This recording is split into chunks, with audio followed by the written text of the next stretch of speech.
The waves crashed like the angry fists of old gods, pounding the shore under a moon that hung low and bloated, spilling silver blood across the black water. Salt stung my eyes as I stood there, barefoot in the sand, my small hands clutching the frayed edge of Mama's wrapper. She didn't turn when I whispered her name, Ezina, soft as a prayer, but kept walking, her steps deliberate, the hem of her Ankara dress darkening as the sea swallowed her ankles, then her knees.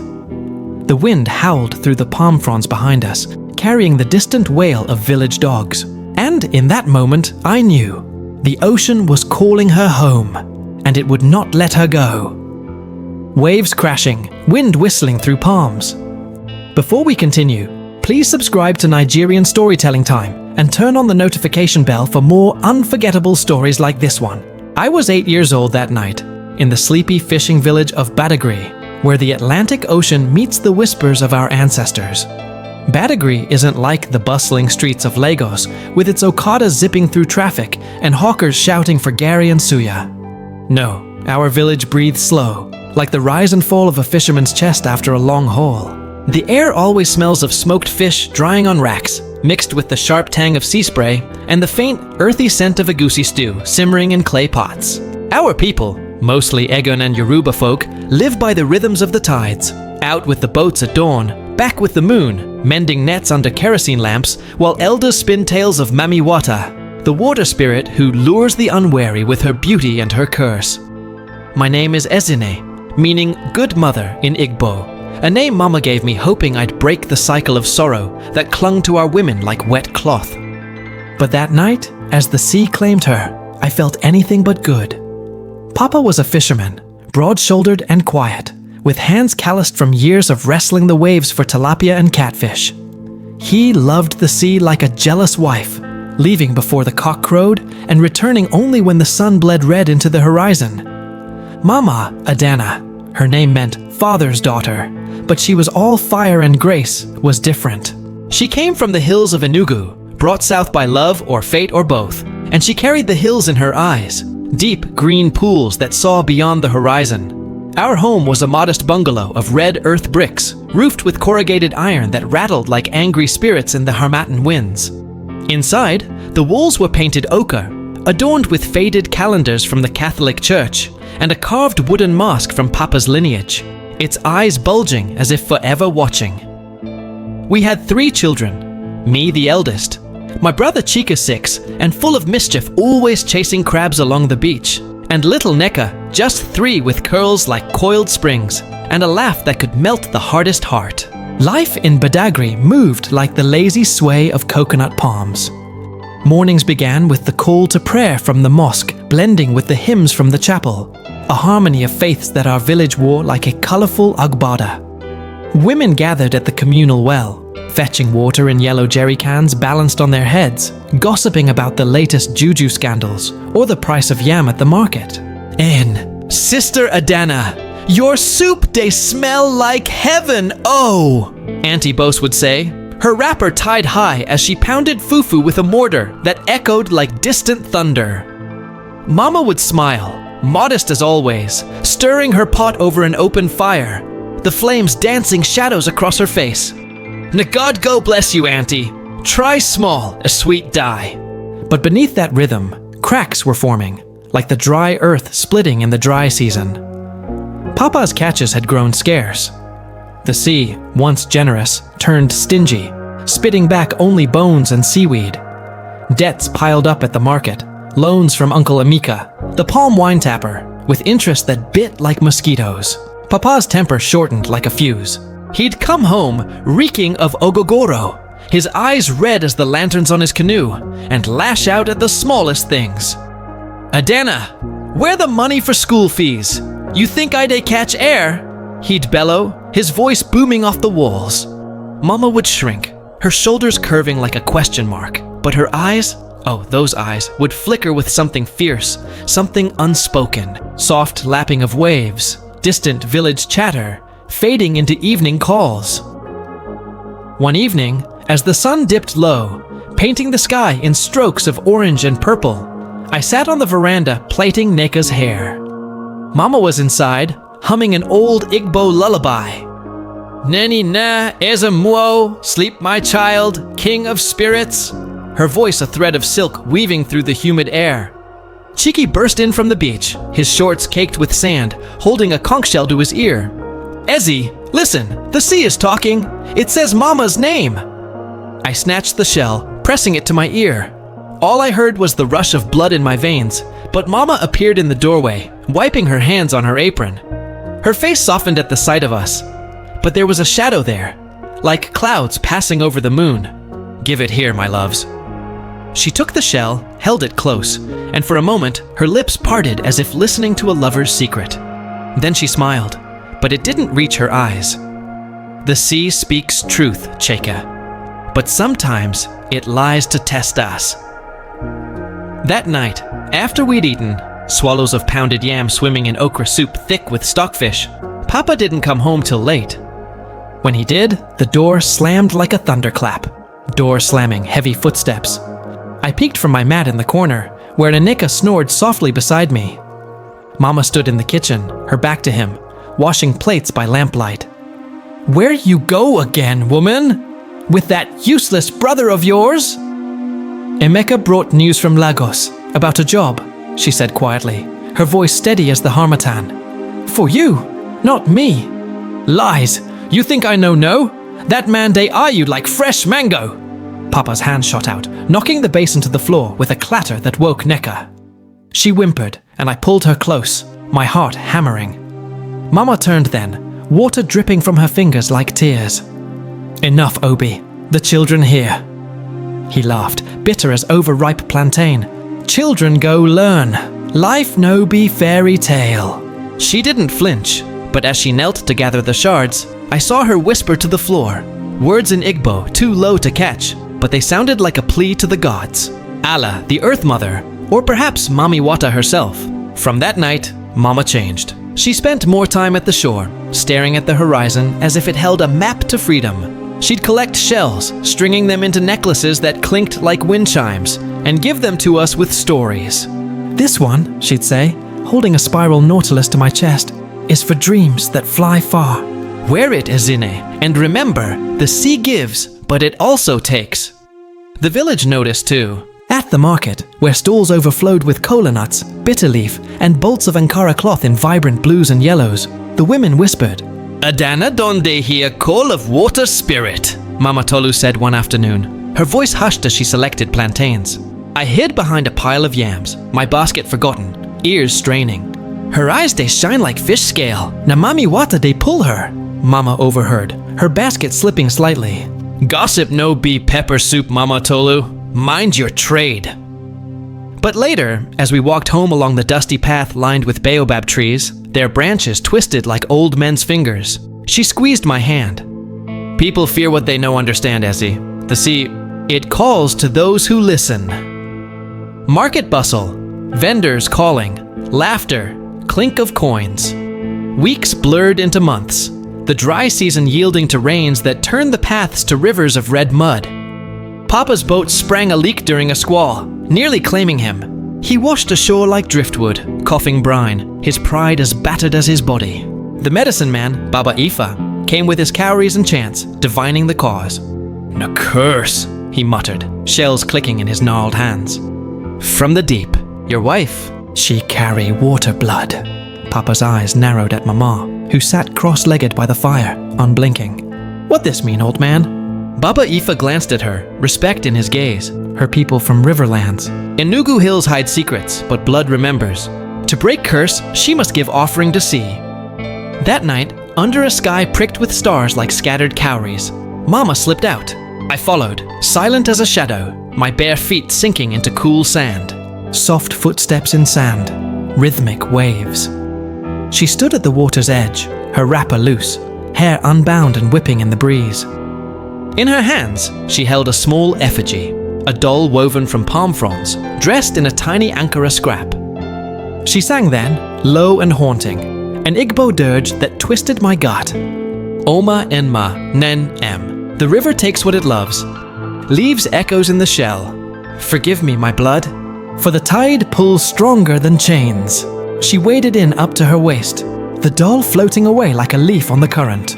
The waves lapped at her like eager tongues, and for a heartbeat, I swear I saw her smile. Free, unbroken. Then she turned back, spotting me, and rushed to pull me into her arms, wet and warm. Ezzy, my heart, never follow where the water leads alone. But the curse lingered. Papa grew sicker, his skin sallow as overcooked agusi, dreams plaguing him with visions of serpents coiling in the deep.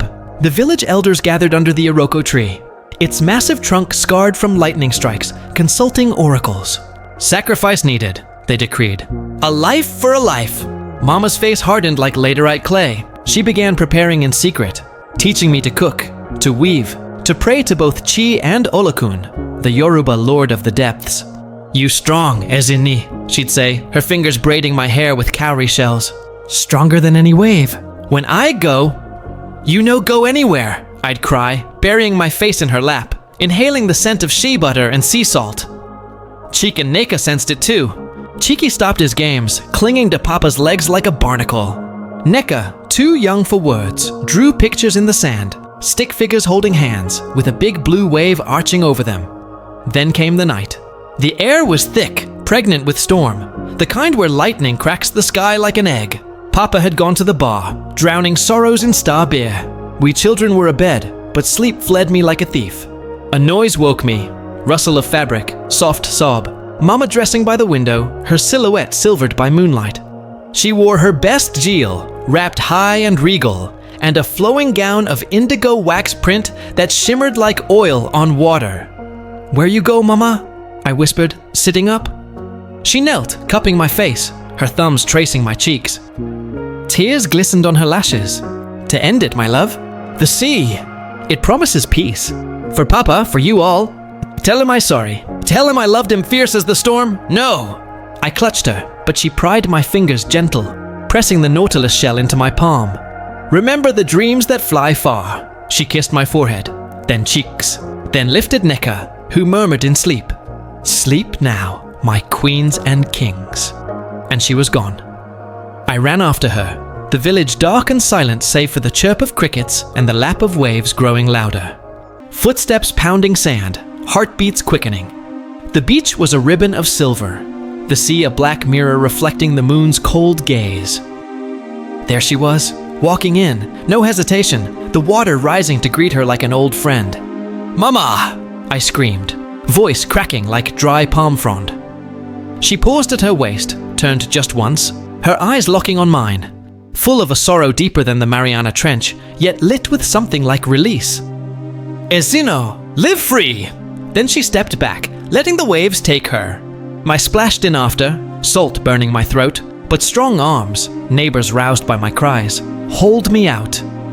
No reach, child. The water spirits stay hungry tonight. They searched till dawn, canoes slicing the grey waves, divers plunging into the murk. Nothing, no body, no sign. Just her wrapper snagged on a rock, embroidered with white threads like foam. Papa returned, face crumbling like stale akara when they told him. He held that wrapper to his chest and wept, a sound like the sea itself mourning, deep, unending. Waves crashing mournfully, rain pattering on iron roof. The village buried an empty coffin under the Iroko, drums beating a somber dirge. Village drums thumping low and slow. Elders chanted invocations to Olokun, pouring libations of palm wine into the sand. Rest her spirit, they said. But I knew Mama hadn't rested. She'd flown, as the shell promised. Years rolled like tides. I grew into a woman, sharp-edged as a conch, taking jobs in Lagos as a seamstress, stitching dreams into Ankara for market women. Chike became a mechanic, his hands black with oil, but his heart mending boats in memory of Papa, who passed 2 seasons later from the water sickness. Neka, our light, studied nursing in Abuja, her laughter echoing Mama's. But the sea never let me forget. Every full moon, I'd return to Badagry, walking that same shore, the nautilus shell worn smooth in my pocket. Dreams plagued me, Mama rising from the foam, her gown flowing like kelp, beckoning with open arms. One evening, 10 years to the night, as thunder rumbled like ancestral drums, I sat on the veranda of our old home, now mine, patched and proud. A knock came, soft as a secret. I opened to find a woman, tall and weathered, her skin the color of polished teak, eyes green as Mama's hills. She held a basket of shells, identical to those Mama strung. You is in, eh? Her voice was accented. Igbo lilt over Lagos hustle. Yes, who you be? She smiled, faint as moonlight on water. I be Kioma from Enugu, your mama's cousin. She sent me. My breath caught, sharp as a hook. She dead. Drowned. Kioma shook her head, stepping inside, the air shifting like a sigh. She set the basket down, shells clinking, soft clink of shells, and pulled a letter from her brassiere, yellowed paper, folded tight, ink faded, but words alive. Dearest Ezine. Chike, Neka, if this reaches you, know I watched that night. From the canoe hidden in the mangroves. Adana didn't drown, my child. The sea didn't take her, it saved her. Your papa. The curse was his, from a debt to the spirits long ago, when he was young and foolish, promising a firstborn to Olokun for luck in fishing. But no child came easy till me. I carried the mark, water blood they called it. To break it, I had to go, not die. Mommy Wada's grace. She pulled me under, but breathed life back on hidden shores. I live now in a cove near Calabar, weaving nets for healers, free but chained by love for you. The twist of it, Ezzy.